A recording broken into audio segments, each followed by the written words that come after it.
I think it's very easy for people who've been victims of violence, whether it's sexualized or otherwise, to see themselves as powerless and unable to control their own destiny or protect themselves. I think your sense of yourself and the walls that protect you are really damaged by that process.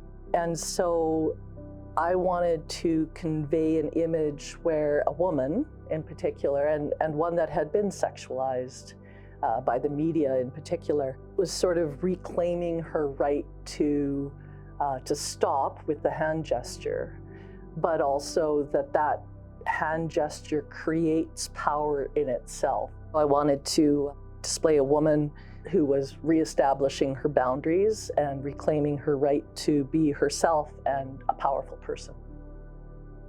You always hear about how the healing journey is never linear, right?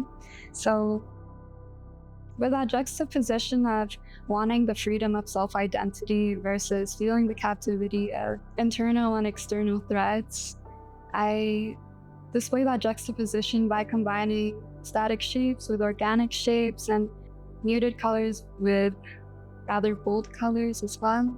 As for my artwork, it belongs to me only. It's only truly for me. I feel everyone should know themselves. I feel empowered by this piece. Despite her collar being dirty, to be revealed in this way or to be unclothed in this way, to be set outside, everything is my choice. This is me, this is my truth. This is who I am and meant to be.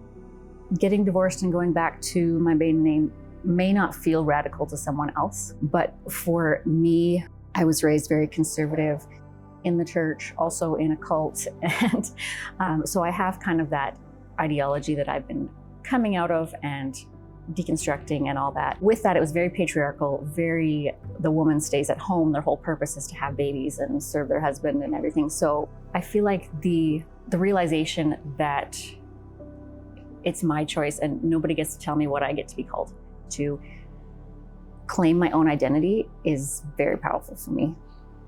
It was a big learning curve for me after top surgery, just like readjusting to a new body that looks different. I just remember being like, I want to be able to express like my transness in a way that can be, I don't know, visually understood by a lot of people, even people that aren't trans. And what brought me to that was just like, what is the most trans thing about me? My body. My body is what makes me trans and is what makes me have this identity and be different from other people, but also in a cool and awesome way. I love this body because it is meant to be my own. It's like, I love this body and you should too. It's really important to normalize that not everybody looks the same under what we're wearing, and that there's so many different things about a body that makes it unique and like lovely and beautiful. Representation as a whole for me is important, and just showing different people and voices and not just sticking to like one narrative or one group of people. Just because it's not accurate in reality. Like, you see a whole bunch of people from like any parts of the world every single day.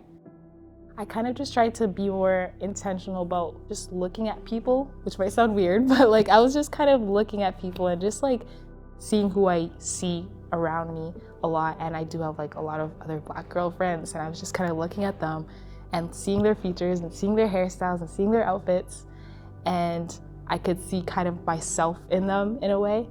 I think a big part of the portrait that I have is like the hair piece, and that is self-expression for a lot of Black girls, because that's one characteristic that like we all like identify with.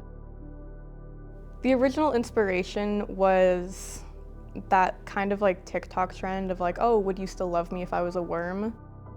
I just kind of took a bit of a morbid twist on that, because the deeper meaning of would you still love me if I was a worm or rock or whatever it is pretty much, would you still love me if I had nothing to give you, or if you didn't get any benefit from loving me?